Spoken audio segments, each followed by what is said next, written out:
Amén, gloria a Dios. Muy bien, los chicos se van a la calle ahora ya con el buen tiempo, aunque gracias a Dios tenemos dos buenas salas, pero en la calle están al airecito. Muy bien, pues vamos a seguir con la palabra de Dios, un poquito lo que el Señor nos está hablando últimamente, porque es importante que nos queden las cosas claras. No se trata de que cada domingo escuchemos una cosa diferente y no nos quedemos con nada. Se trata de lo que Dios nos habla y nos quiere decir, que lo llevemos a la práctica y que lo vivamos. El otro día nos hablaba Rosa de la renovación de nuestro entendimiento, ¿verdad?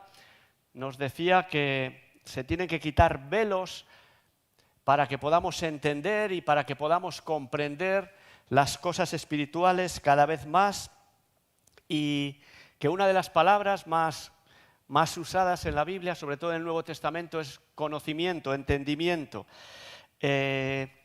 Pues yo de esto quiero compartir hoy. El título que le he puesto ha sido Conociendo a Dios. Conociendo a Dios, porque como vamos a ver, podemos tener conceptos bastante equivocados de Dios, y eso repercute mucho en nuestra vida, en nuestro diario vivir, en nuestra relación con Dios, en nuestra forma de pensar, en nuestra forma de actuar, en nuestros problemas, en nuestras circunstancias, en nuestras cargas y en todo lo que es la vida. El tener un concepto apropiado de Dios o no tenerlo, eso marca la diferencia, marca nuestra vida. Así que de esto quiero compartir hoy un poquito, para que vayamos conociendo, cada día se nos vaya revelando más y más el conocimiento de Dios, lo que la palabra dice de Dios, lo que es Dios, ¿verdad? Lo que Dios dice de sí mismo, no lo que muchas veces nos han enseñado los hombres o la sociedad o las religiones de Dios, sino ¿qué dice Dios de sí mismo? Esta es la palabra más segura, la palabra confiable, la palabra de Dios, la palabra de verdad. Así que ahí vamos. Este texto lo vamos a dividir en tres partes. Vamos a dividirlo. En la primera parte va a ser: tú eres mi hijo amado. La segunda parte es conocimientos incorrectos de Dios que podemos tener y que vemos en la Biblia. Y la tercera parte sería conocimiento correcto de Dios, hacia el conocimiento correcto de Dios. Muy bien, entonces, vamos a la primera parte. Tú eres mi hijo amado. Esto os va a sonar. En ti tengo complacencia. Esto está en Lucas 3:22. Estas palabras se las dijo Dios, el Padre, a Jesús el día de su bautismo, ¿verdad? Cuando fue bautizado en agua y cuando recibió también el bautismo del Espíritu Santo. Aquí está el texto: y descendió el Espíritu Santo sobre él en forma corporal como paloma, y vino una voz del cielo que decía: tú eres mi Hijo amado, en ti tengo complacencia. Tú eres mi Hijo amado, en ti tengo complacencia, ¿verdad? Otras versiones es: en ti me complazco. Bueno, la palabra complacencia es satisfacción, es placer, es contentamiento. Es decir, tú me agradas, tú me contentas, tú me satisfaces. Es lo que le decía el Padre a Jesús. Claro, nosotros leemos este versículo y como ya conocemos la vida de Jesús, pues nos da la sensación de que el Padre le dice esto a Jesús por su extraordinaria vida que había tenido, por todo su sacrificio, por todo lo que había hecho por nosotros, por todo lo que había hecho por la humanidad, porque fue ejemplar, porque fue un hombre perfecto y sin pecado, ¿verdad? Porque fue único. Entonces, inconscientemente nos vienen estas nociones. ¿Cómo no? El Padre le va a decir esto a Jesús, ¿verdad? A su Hijo Jesús. Pero si vemos el momento en el que esto ocurre, Jesús todavía no había hecho nada públicamente. Jesús no había comenzado su ministerio, no había predicado un sermón. Jesús no había hecho ni un milagro. Jesús había tenido una vida de anonimato completa. ¿Qué es lo que había hecho Jesús hasta ahora? Pues lo que había hecho un niño y un joven de su edad. Había ido a la sinagoga, había estudiado la Torá, había aprendido los fundamentos de matemáticas, de lenguaje, y después había aprendido el oficio de su padre y había trabajado como carpintero. Es lo que Jesús había hecho hasta ahora. Hacer puertas, hacer ventanas, arreglar herramientas de labranza y ayudar al mantenimiento o casi mantener a su madre viuda y a sus hermanos menores. Es lo que había hecho Jesús. No había hecho nada, entre comillas, extraordinario. Nada que no hubiese hecho otra persona de su pueblo. ¿Me entendéis a dónde voy? No había hecho todavía nada.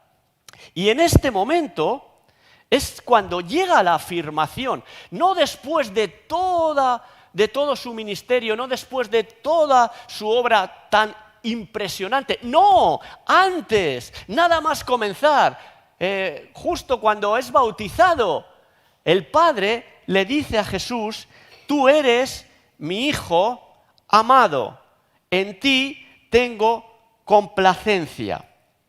Es decir, como digo, Jesús ni era famoso, ni había predicado, ni había hecho nada extraordinario, ni había salido prácticamente de su pueblo.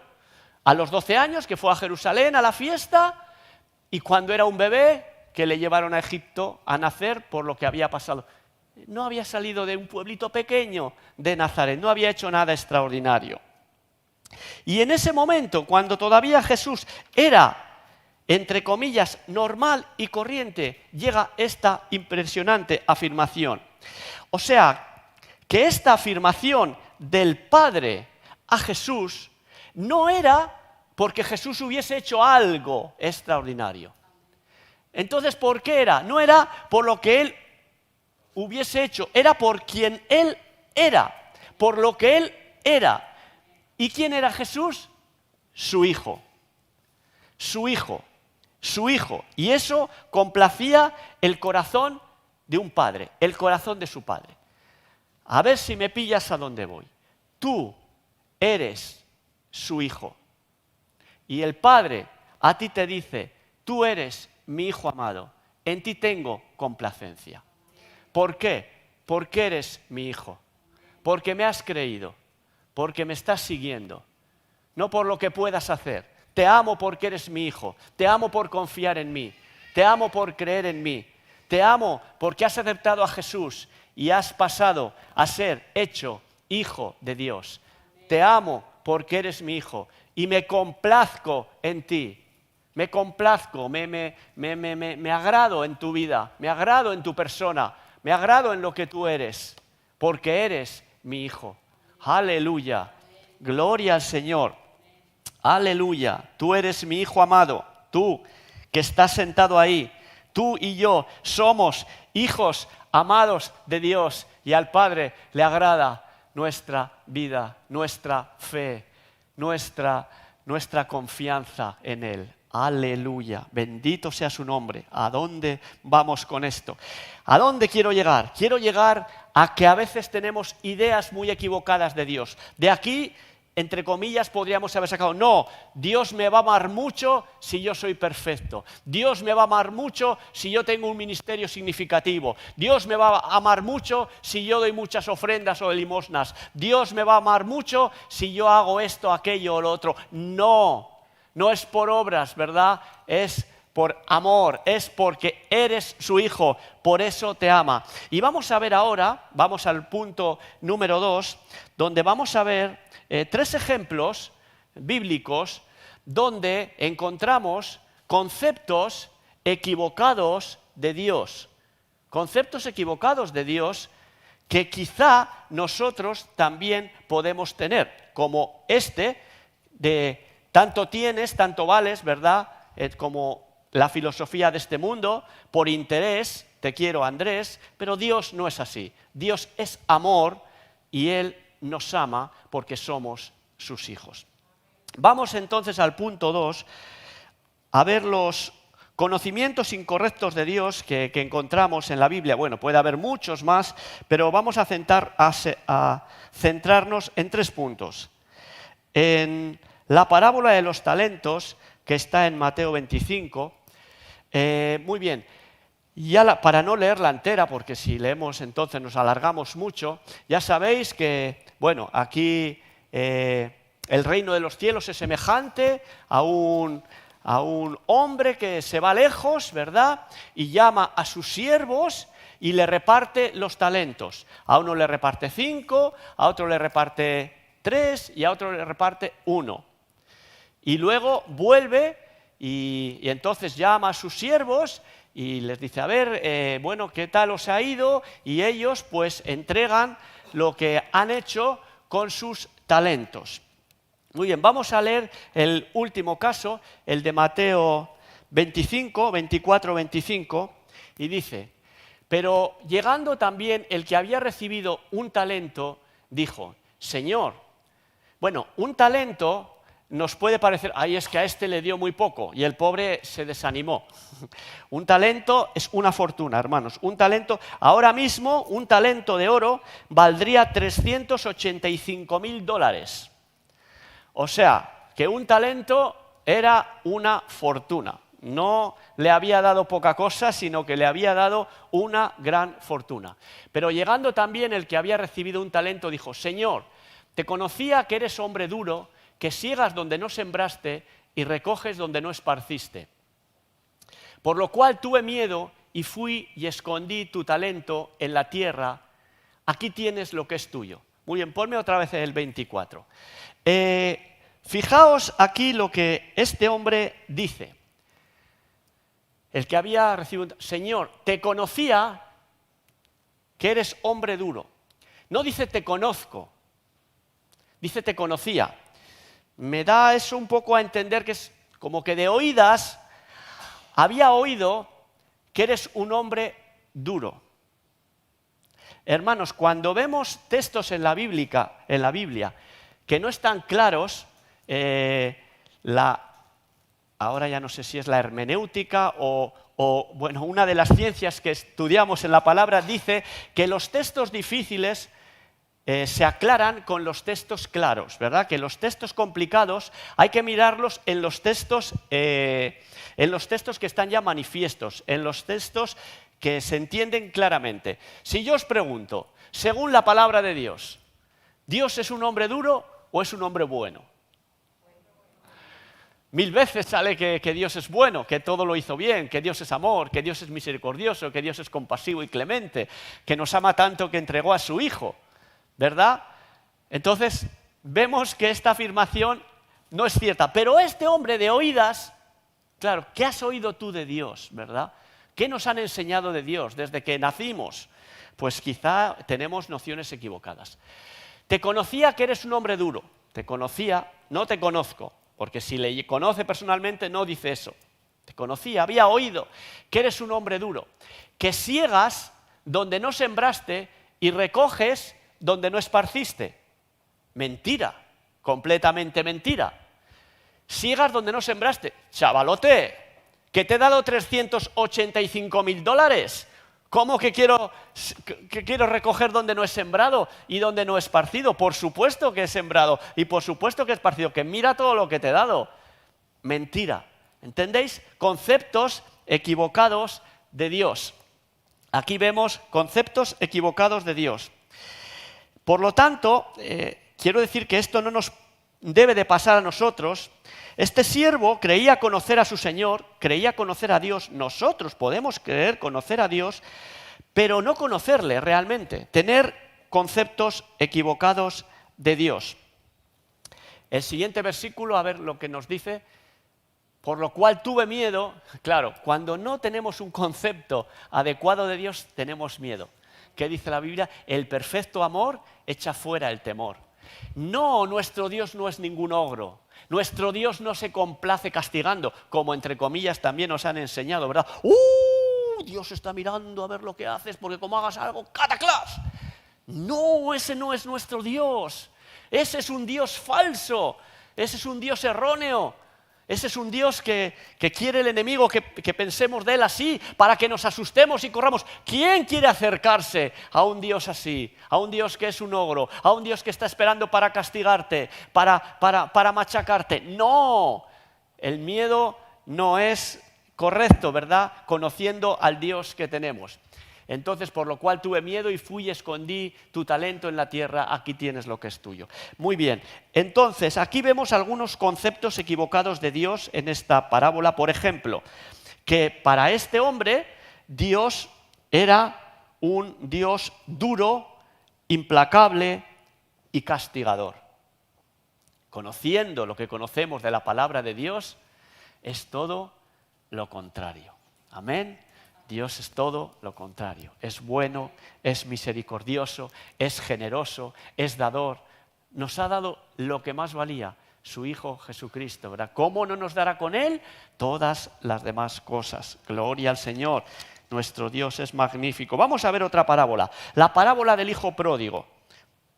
Pero vamos a ver al hermano mayor. Bueno, para no leerla entera ya sabéis, ¿verdad? Aquí el reino de los cielos es semejante a un padre que representa a Dios otra vez, y el hijo pequeño le dice, dame la herencia, dame los bienes que me corresponden, porque me quiero independizar, porque me quiero ir por ahí, y va y se los gasta de mala manera, y se arruina por completo, y cuando ya no tiene nada, pues dice, bueno, pues en lugar de estar aquí pasándolo tan mal, siendo un jornalero de mi padre, ya no un hijo, siendo un jornalero de mi padre voy a vivir mucho mejor, y bueno, vuelve a la casa del padre. Y en esas, el hijo mayor estaba en el campo, y cuando se acerca a la casa, oye que hay música, hay mucho jolgorio, y dice, ¿qué pasa aquí? Muy bien, pues vamos a ver lo que pasa. Y su hijo mayor estaba en el campo, y cuando vino y llegó cerca de la casa, oyó la música y las danzas. Y llamando a uno de los criados, le preguntó qué era aquello. Él le dijo, tu hermano ha venido y tu padre ha hecho matar el becerro gordo por haberle recibido bueno y sano. Entonces se enojó y no quería entrar. Salió por tanto su padre y le rogaba que entrase. Mas él, respondiendo, dijo al padre, he aquí, tantos años te sirvo, tantos años te sirvo, no habiéndote desobedecido jamás, y nunca me has dado ni un cabrito para gozarme con mis amigos. Pero cuando vino tu hijo, que ha consumido tus bienes con rameras, has hecho matar para él el becerro gordo. Él entonces le dijo, hijo, tú siempre estás conmigo y todas mis cosas son tuyas. Bueno, vamos a ver aquí ideas equivocadas, conceptos equivocados que tenía el hijo mayor de su padre. Empieza diciéndole, tantos años te sirvo. No tenía un concepto de paternidad, no se consideraba hijo, él se consideraba siervo y su padre como que era el dueño, como que era el jefe. Amén. A veces podemos tener este concepto de Dios, un Dios distante, un Dios lejano, un Dios que lo único que quiere es que yo haga cosas para Él, como explotarme. Qué concepto, ¿verdad? Tan antibíblico. Pero esos conceptos nos meten, están en la sociedad. Todo con tal de apartarnos de Dios, de alejarnos de Dios, de que no disfrutemos de la realidad de Dios, de la vida de Dios, de lo que Dios es, ¿verdad? Nos apartan de disfrutar a Cristo, de disfrutar a Dios, de disfrutar al Señor, de disfrutar su presencia. Y este hombre, tantos años te sirvo, pero ¿cómo? Estás trabajando para tu padre y te consideras un siervo. ¡Wow! Triste. Muy triste, muy triste. Tu padre no era el jefe, el dueño, era tu padre. no habiéndote desobedecido jamás. Aquí viene un poco el mismo concepto. Si él destaca esto, es porque tenía miedo a desobedecer a su padre, ¿no? Claro, si no, ¿por qué le dice eso? Pues verdaderamente él obedecía casi por temor, obedecía por miedo al castigo, por miedo a la represión, no obedecía por amor. Un concepto equivocado de Dios. Hay que obedecer a Dios, ¿verdad? No como también nos han enseñado y nos enseñan las religiones, tienes que obedecer a Dios para ganarte a Dios, para ganar la aprobación de Dios, para ir al cielo, porque el Señor pondrá en una balanza lo bueno y lo malo, y tienes que obedecer a Dios para que salga la balanza positiva. No. No hay que obedecer a Dios para ganar nada de Dios. Nosotros ahora obedecemos a Dios por amor a Dios, por todo lo que Él ya nos ha dado, nos ha otorgado, la salvación, ¿verdad? La seguridad de la vida eterna, la seguridad de que es nuestro Padre, de que está con nosotros presente, de que somos especiales, de que eres su Hijo amado y en ti se complace. Hijo amado y en ti se complace. No digas nadie me ama, eso ya es mentira en tu vida. Dios te ama como nadie te ha amado y como nadie te amará. Jamás te dejará ni te abandonará, ¿verdad? Ese es nuestro Dios, no el que este hombre pensaba. Nunca me has dado nada, le dice, nunca me has dado ni un cabrito para disfrutar con mis amigos. Nunca me has dado, nunca lo pidió. Eso es evidente. No tenía confianza, le tenía temor, le tenía miedo. Lo veía su padre como muy estricto también.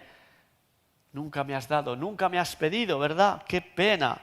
Tenía resentimiento, consideraba a su padre un tacaño, un rácano. Y nunca tuvo tampoco el valor de cogerlo, porque el padre, pero si todo es tuyo, ¿por qué te tengo que dar? Te tengo que dar lo que es tuyo. ¿Por qué no lo cogiste, hijo?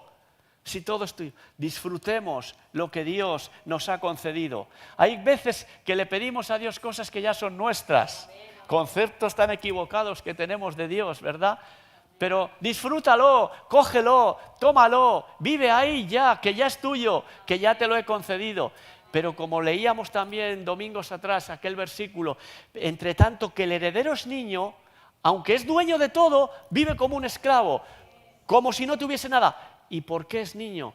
Porque es inmaduro, porque no ha crecido, ¿verdad? Porque no tiene conocimiento de su padre, no tiene la madurez para conocerle como debe de conocerle. Aleluya, que no nos pase eso, por eso queremos crecer en el conocimiento de Dios. Gloria al Señor. Entonces, aquí ¿qué conceptos equivocados de Dios vemos también?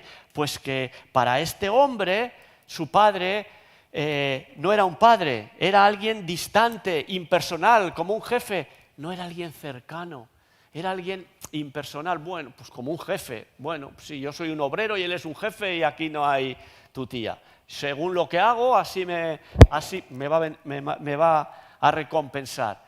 Tenía un concepto de un Dios distante, de un Dios impersonal, de un Dios rígido, de un Dios severo, de un Dios rácano, que no era nada generoso, cuando nuestro Padre Celestial es todo lo contrario. Amén. Aleluya. Grande es el Señor. El Padre le dijo además en el versículo 31, Hijo, tú siempre estás conmigo, todas mis cosas son tuyas. Tú siempre estás conmigo y yo siempre estoy contigo. Estamos siempre juntos. Seamos conscientes de esta realidad también, de esta omnipresencia de Dios, este amor que nunca deja de ser. Aleluya. Una relación de amor, una relación de confianza. Ahí va. Vamos a mirar el último ejemplo, pues. Nos vamos a ir a Éxodo 32 y del 1 al 5. Vamos a ver el becerro de oro. El pueblo de Israel, sabéis, os pongo en antecedentes, había salido de Egipto, habían pasado el Mar Rojo, estaban en el desierto. Bueno, no sé si todavía habían pasado el Mar Rojo o no, o fue antes, no importa. Estaban allí en el desierto, Moisés sube a la montaña a recibir la ley, y claro, tardaba mucho, habían pasado ya casi 40 días y Moisés no bajaba y el pueblo se pone nervioso. Y entonces ocurre esto. Viendo el pueblo que Moisés tardaba en descender del monte, se acercaron entonces a Aarón y le dijeron: levántate, haznos dioses que vayan delante de nosotros, porque a este Moisés, el varón que nos sacó de la tierra de Egipto, no sabemos qué le haya acontecido. Y Aarón les dijo: apartad los zarcillos de oro que están en las orejas de vuestras mujeres, de vuestros hijos y de vuestras hijas, y traédmelos. Entonces todo el pueblo apartó los zarcillos de oro que tenían en sus orejas y los trajeron a Aarón. Y él los tomó de las manos de ellos y le dio forma con buril, e hizo de ello un becerro de fundición. Entonces dijeron: Israel, estos son tus dioses que te sacaron de la tierra de Egipto. Espera, para un poquito aquí. Estos son tus dioses que te sacaron de la tierra de Egipto. ¿Eso era así? ¿Había sido el becerro el que les había sacado de la tierra de Egipto? ¡Buah! ¡Qué barbaridad!, ¿no? Pero, ¿y por qué hicieron un becerro de oro? Por lo que habían aprendido de Egipto, de su antigua religión, de las religiones que había en Egipto, que allí los dioses pues eran en su mayor parte animales, y sobre todo el toro era uno de los principales dioses que tenían. Entonces, pues lo que conocían, lo que siempre les habían dicho, pues un becerro. Increíble. Israel, estos son tus dioses que te sacaron de la tierra de Egipto. ¡Qué barbaridad!, ¿verdad? ¡Qué barbaridad! Vamos a seguir. Y viendo esto Aarón, edificó un altar delante del becerro y pregonó a Aarón y dijo: mañana será fiesta, páralo aquí, para Jehová. O sea, identificó lógicamente al becerro con Jehová. Le vamos a hacer fiesta a Jehová. Pero edificó el altar al becerro. Es decir, Jehová es como un becerro. ¡Qué barbaridad! ¿Me entendéis, hermanos, que podemos tener conceptos muy equivocados? ¿Esto de dónde les venía? De su tradición, de su cultura antigua, 400 años allí, de sus religiones pasadas. Un concepto de Dios equivocadísimo, que no tenía que ver nada con la realidad. Y esto a nosotros no nos puede pasar, ¿verdad? Tenemos que avanzar, tenemos que crecer en el conocimiento de Dios, en la revelación de la palabra de Dios, para tener el concepto apropiado de nuestro Dios omnipotente y todopoderoso. Así que, bueno, aquí vemos entonces también este hecho, que tenían un concepto religioso de Dios. Bueno, se pone el otro versículo. El 6, si lo tienes por ahí. Y al día siguiente madrugaron y ofrecieron holocaustos y presentaron ofrendas de paz. Y se sentó el pueblo a comer y a beber y se levantó a regocijarse. Un concepto absolutamente inmoral de Dios. Comer, beber, regocijarse. O sea, ahí puedes pensar el desenfreno que hubo. Y creían que ese era su Dios. En lugar de un Dios santo, santo, santo, un Dios inmoral. ¿Qué tipo de Dios es este? Pues es un Dios religioso para tranquilizar mi conciencia y mi mente. Bueno, ya tenemos el becerro, ya nos podemos ir. Ya viene Dios con nosotros. ¿No? Es que como Moisés no está, bueno, ya viene Dios con nosotros. En el becerro, ya viene Dios con nosotros. Y además un Dios inmoral, un Dios hecho a mi manera. Ah, no, pero yo no voy a cambiar. Yo ahora tengo ganas de hacer fiesta y ya está. Bueno, ¿qué es lo que hacían también en los pueblos cananeos? Que ahí, pues ya sabéis, había hasta prostitución en el templo. Ibas al templo ahí con prostitución y eso era una forma de adorar a Dios. Entonces, esto que estoy diciendo de la prostitución fue posterior, pero estos, claro, ya estaban ahí en germen. Entonces, un Dios para tranquilizar la conciencia. El Dios de la religión es el Dios que tranquiliza la conciencia, el Dios que se supone que ya le he ofrecido sacrificio, pero luego yo vivo a mi manera. No me implica ningún cambio, ¿verdad? Sino que yo vivo a mi manera. Ese es el Dios cómodo, el Dios de las religiones, que no te exige nada, solo te tranquiliza la conciencia. Muy bien, bueno, vamos a la tercera y última parte. hacia el conocimiento correcto de Dios, la tercera parte. Entonces aquí nos podemos preguntar, ¿no? ¿Tienes con Dios una relación de amor, de padre a hijo, de confianza, de disfrute, filial, paternal? ¿O tenemos con Dios una relación laboral, de trabajo, por obligación? Hago cosas por obligación, porque tengo miedo de Dios, porque tengo que hacerlo, porque tengo que obedecerle, pues porque es lo que me han enseñado.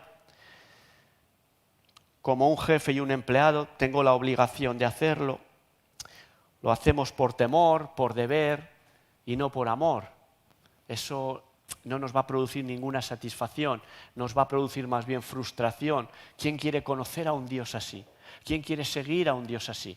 ¿Quién quiere dar y hablar de un Dios así, verdad? Pues nadie quiere tener un Dios en estas condiciones. Vamos a ver algunas cosas para que veamos un poco que nosotros también tenemos conceptos equivocados de Dios, que también los tenemos. Por ejemplo, a veces pedimos a Dios desesperadamente que nos ayude, que nos socorra, que nos saque de una situación, que intervenga a favor nuestro, ¿verdad? De una forma desesperada, como si Dios no quisiera ayudarnos. Parece que tenemos que hacer como los profetas de Baal, que se flagelaban, se hacían, se torturaban. Parece que tenemos que hacer, yo qué sé, cualquier barbaridad para que Dios nos ayude. Implorar, rogar, pedir, ayunar, clamar, pasarme la noche en vela. A que a veces hasta hemos hecho cosas en ese sentido. Entonces, ¿es que acaso Dios no nos quiere ayudar? ¿Es que acaso tenemos que convencerle a Dios para que nos ayude? ¿No? Cuando Dios, dice la Biblia, el Espíritu Santo es nuestro paracletos, nuestro ayudador. Fíjate, hasta en nuestra forma de comportarnos, aunque no lo digamos con la boca, tenemos conceptos equivocados de Dios. Que parece que Dios no me quiere ayudar, o Dios no me ama, cuando hemos comenzado diciendo, eres mi hijo amado. Dios no me quiere ayudar, tengo que hacer, yo qué sé, cuántas cosas tengo que hacer para que Dios me ayude, para que Dios me conceda algo, para que Dios me dé algo. Pero ¿qué pasa? ¿Es que acaso Dios no te ama?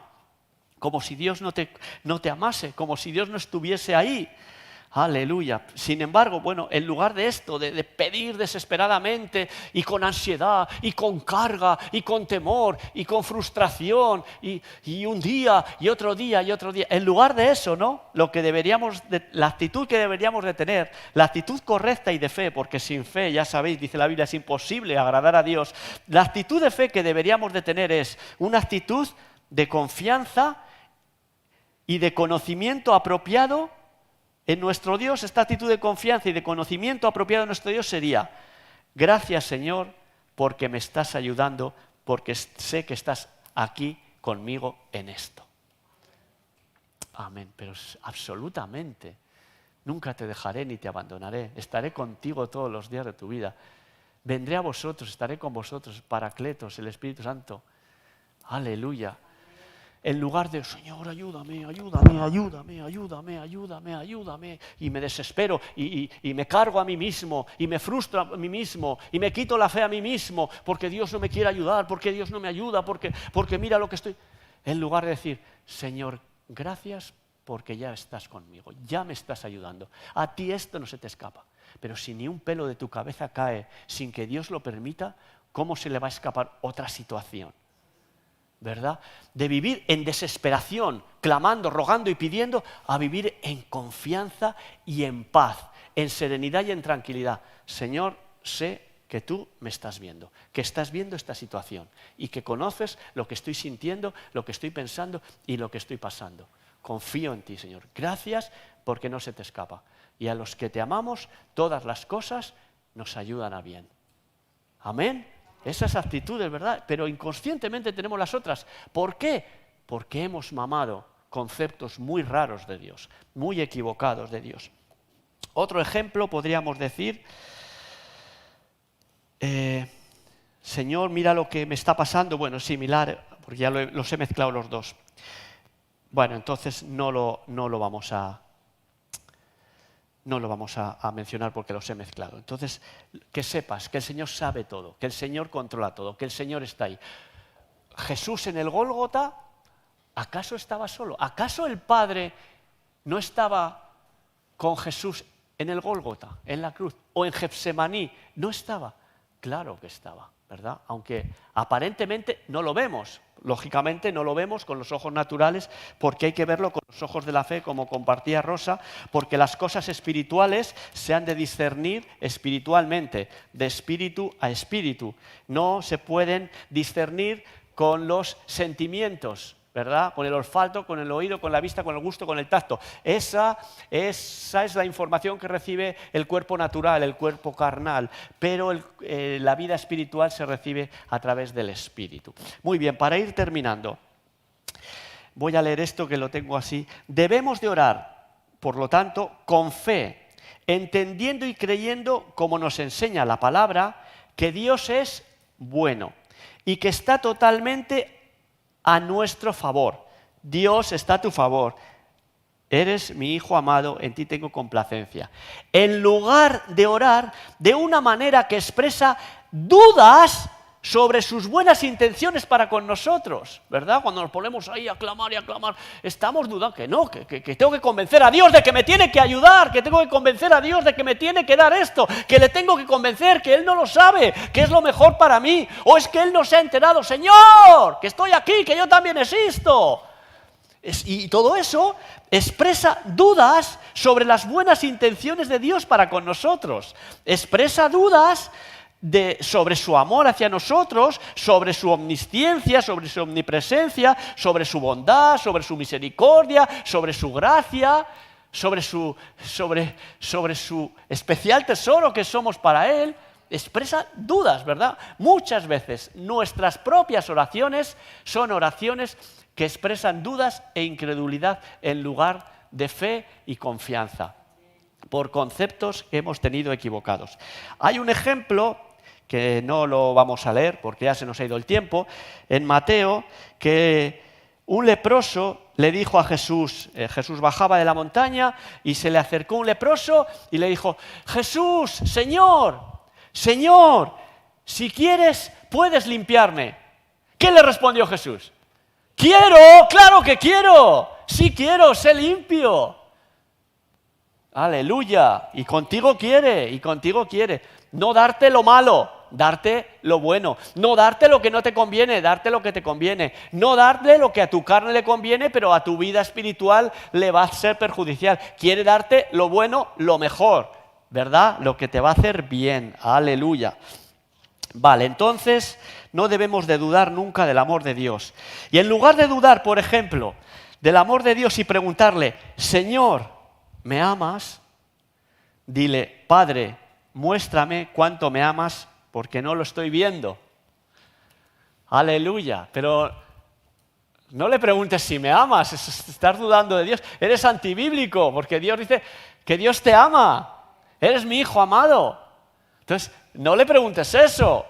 Chico, pues dile, Señor, muéstrame cuánto me amas porque soy un cazurro y no lo estoy viendo. Amén. Y cosas así, cosas semejantes, oraciones que muestren fe y confianza, no lo contrario, no desconfianza, no incredulidad, no falta de fe. Bueno, se me ocurrió esto, me vino a la mente cuando estaba haciendo esto.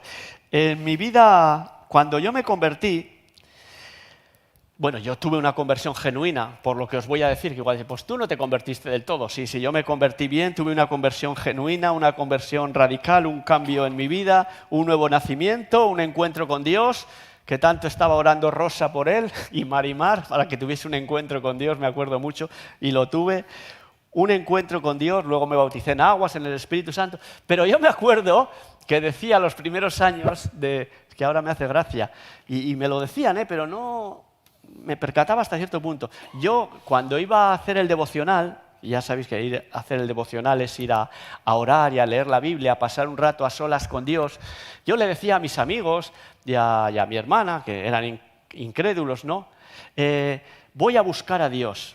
tengo que ir a buscar a Dios. Eso yo, ir al devocional era esta expresión, tengo que ir a buscar a Dios. Y me acuerdo que un amigo a veces me decía, ¿qué, lo has encontrado? Esto, y yo no le hacía mucho caso, pero claro, ahora viendo esto que estamos predicando, ¿qué implica que alguien diga que tiene que ir a buscar a alguien? Pues a mí se me han ocurrido 3 cosas. Uno, que está perdido. Entonces tengo que buscarlo porque está perdido, ¿verdad? Se te ha perdido un hijo, se te ha perdido un reloj, tengo que buscarlo. Estaba perdido Dios. Que está perdido. Otro, que está escondido. Igual es que estamos jugando al escondite. Nosotros en el pueblo jugábamos mucho al escondite. Ya 3 navíos en el mar, otros 3 en buscaban, y así. Unos se escondían por ahí por el pueblo y otros iban a buscarle. ¿Está escondido Dios? No, pero claro, fíjate, inconscientemente. Y sí que yo creía que tenía que buscar a Dios. Es decir, tengo que hacer algo para que Dios esté conmigo en el devocional. Para poder sentir su presencia o para que Él responda a mis oraciones. O sea, tengo que hacer algo para sentirlo cerca. Y en realidad, era buscarle, era como atraerle, ¿verdad? Entonces, o implicaba que estaba perdido, que estaba escondido o que estaba en otro lugar. Por ahí luego tengo que ir a buscarle. Bueno, tengo que ir a buscar a mi hijo que está en Logroño. Dios también. Y era todo lo contrario. Ni estaba perdido, ni estaba escondido, ni estaba en otro lugar. Estaba ahí conmigo, pero yo me machacaba para atraerlo. Sin saber, sí sabía en teoría que estaba, que Dios ya era un Dios cercano y que era mi Padre. Pero inconscientemente traía lo que había mamado en la religión, ¿no? ¿Qué cosa?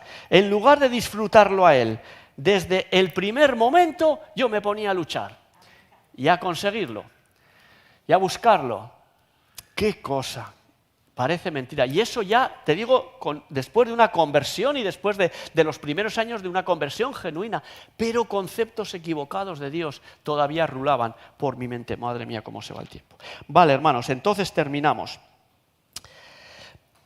Vamos a seguir creciendo y buscando al Señor en el sentido de conocerle, ¿verdad? En el sentido de que se nos revele. Y vamos a terminar con una canción. No nos vamos a alargar más. Vamos a meditar en la palabra con esta canción de En ti confía mi corazón, porque sé que obrando estás tu perfecta voluntad. Dios, un Dios cercano, un Dios de amor, un Dios presente. Que tus oraciones demuestren fe y demuestren confianza. Que tus oraciones se acerquen a lo que la Biblia dice que es Dios, no a nuestros conceptos. Vamos a escuchar esta canción en actitud de adoración y para que la palabra de Dios se meta en nuestro espíritu. Confía mi corazón, en ti reposa mi alma,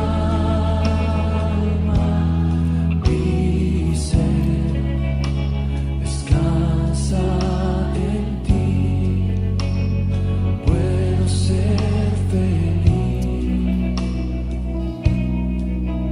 en ti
sé que estás obrando, Señor. Porque sé que estás obrando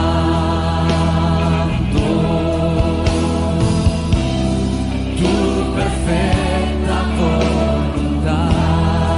Sí, en mi vida estás obrando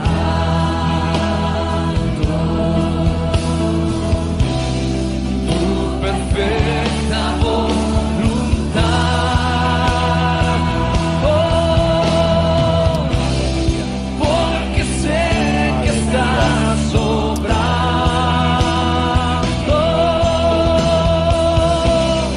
tu perfecta voluntad.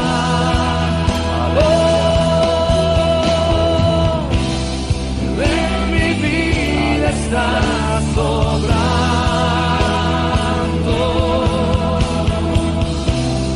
tu perfecta voluntad.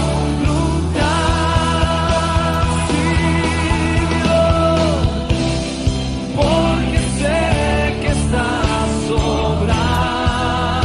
Amén, Señor, te damos gracias porque cada día te revelas más a nosotros. Te damos gracias por lo bueno que eres, Señor, por lo grande que eres, Señor, por lo extraordinario que eres, Señor, porque eres lo mejor que podemos llegar a imaginar y a pensar, Señor. Y ni aun así podríamos alcanzar tu bondad, tu misericordia, tu gracia, tu perfección, tu santidad, tu generosidad.